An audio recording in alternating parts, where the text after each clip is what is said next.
welcome back to Tammy Talks About. So have I got an article for you.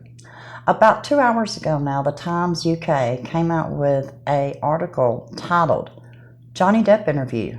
I'm being boycotted by Hollywood. From Pennant to Pariah, can the actor make a comeback? He talks to Jonathan Dean. Yes. So, before we get into this amazing new article that has just come out, and we're going to be reading it together. I've not read it yet, so I can't wait to read this. But before we get into it, you know the drill by now. If you like this video, leave me a thumbs up. Leave me a comment. Let me know what you think about this interview. And of course, as always, feed that pesky algorithm and share this video. Johnny Depp has a new film out this week. In the opening scene, his character, the real-life photographer, W. Eugene Smith, says, "I'm done. I'm tired. My body is older than I am. I'm always in goddamn pain. I can't trust my effing dick anymore. Constantly in a foul mood. Even the drugs bore me. And I'm no actor, y'all." I asked Depp if Smith's despair resonated with him. Depp stops, rocks back and forth. "That's interesting," he replies with painful hesitation. "I didn't approach playing Smith in that way. Although you bring your toolbox to work and use what is available, having experienced..." He stops again.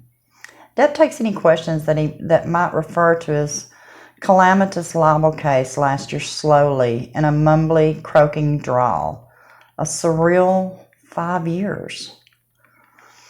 In the film, Smith needs to revive his reputation. In real life, Depp's task is even more daunting. Thanks to the judgment, everyone can call him well, you know what that name is. Now he must convince a Hollywood still convulsed by #MeToo that he's not toxic, and that any attempt to rebuild his career is a risk worth taking. This is Depp's first interview since the case. We're speaking over Zoom. Depp in his London home in front of a gold-framed painting. The 58-year-old is wearing a lot of clothes: earrings, floppy hat, sunglasses, bandana, scarf, check shirt over a t-shirt, and with an indiscernible slogan. If you saw him on the tube, you might think he was off to work at the London dungeon to play most of the characters. Depp resumes talking in broken sentences about the new film Minamata, in which Smith, via Life magazine, exposes the brutal mercury poisoning of Japanese villagers in the early 70s. "How do we do this?" he asked rhetorically, meaning how to speak about the elephant in the Zoom. "Well, there's no way one can't recognize the absurdity of the mathematics," he grins. "If you know what I mean." "No. Absurdity of media mathematics." He talks in riddles. "Whatever I've gone through. But ultimately, this particular arena of my life has been so absurd." He trails off again. He is holding a big brown roll-up of some sort. What the people in Minamata dealt with, people who suffered with COVID, a lot of people lost lives, children sick, ill.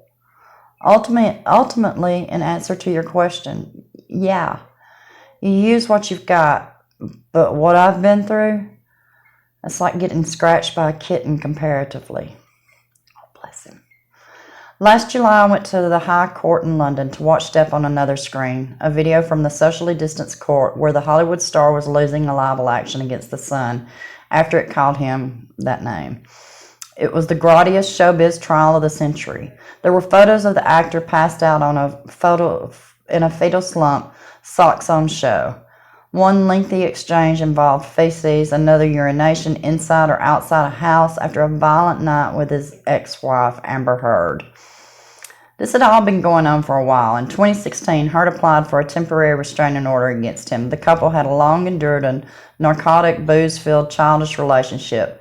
But that does not matter. 12 incidents leveled against Depp were proved, said the judge, and abuse is abuse, regardless of how badly they both behaved. Depp wanted to appeal, but the court said no.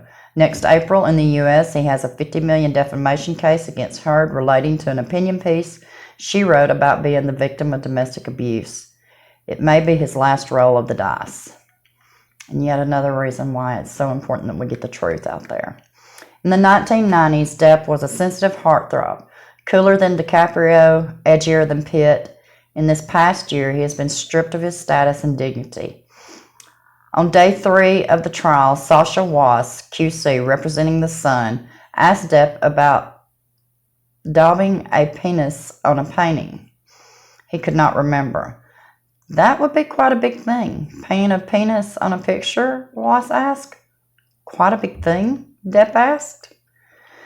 It was a well-delivered line, but Depp was now on show, performing. Now he was more timid, less lucid.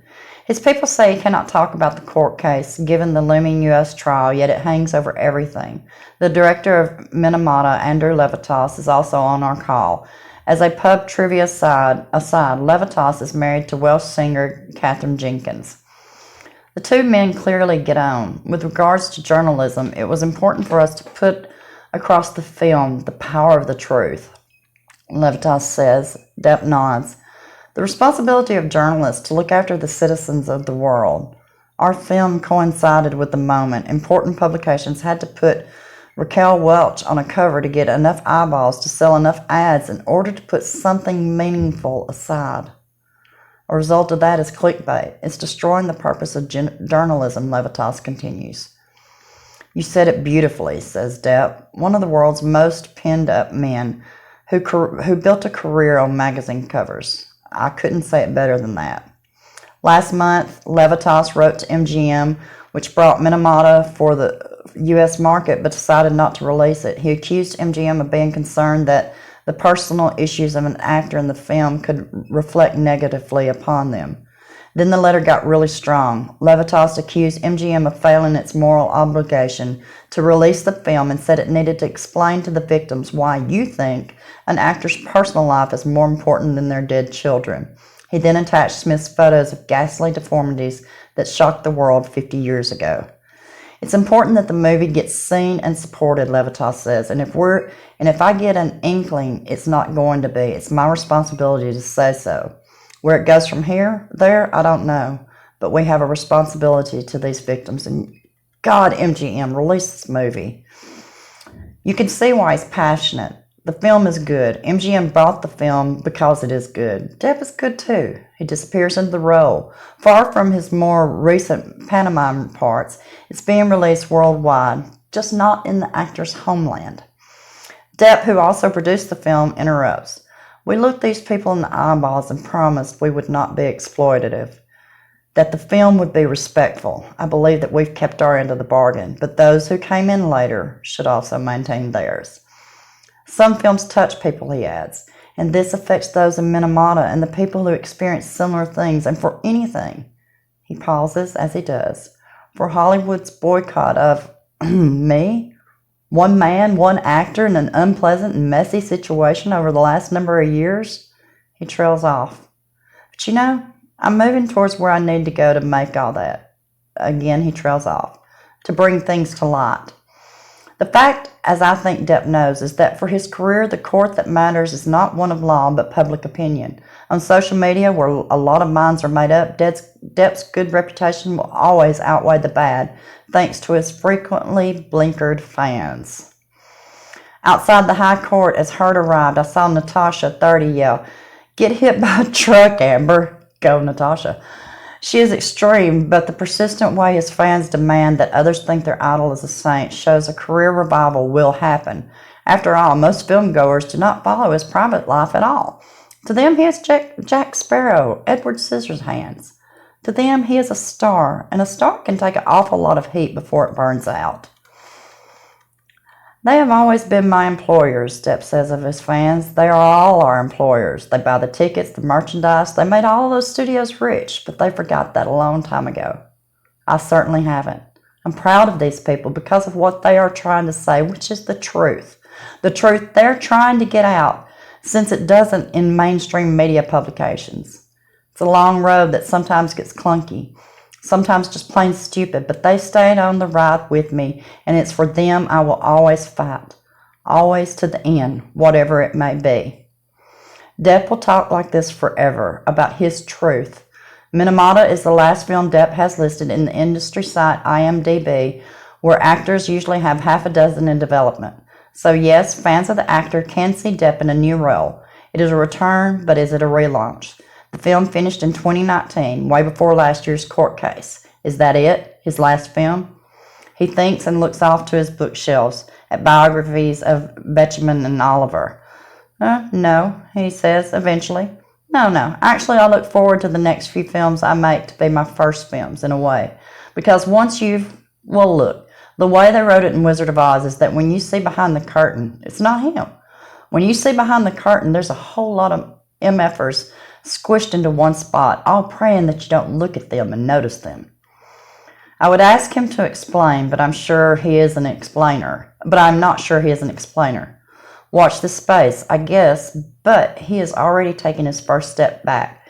After we speak, it is announced that Depp is getting the coveted Denisto Award at the San Sebastian Film Festival next month.